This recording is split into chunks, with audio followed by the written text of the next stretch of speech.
আসসালামু আলাইকুম রহমতুল্লাহ বরাকাতু। সবাই কেমন আছেন? আশা করি ভালো আছেন।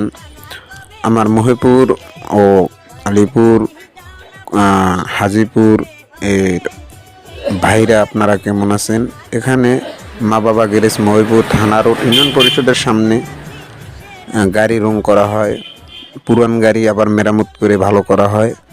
যদি কেউ সারাতে চান আসতে পারেন মহিপুর থানা রোড মহিপুর ইউনিয়ন পরিষদের সামনে মা বাবা গ্যারেজ।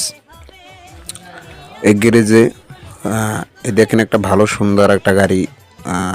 গাড়িটা ভালো ছিল না, সেটা ভালো করা হয়েছে। এই গাড়িটা আপনারা সুন্দর করে নিতে চাইলে আসবেন মহিপুর থানা রোড মা বাবা গ্যারেজ। এই গ্যারেজে পুরাতন নতুন গাড়ি বানানো হয়। সবাইকে আসসালামু আলাইকুম, সবাইকে ধন্যবাদ।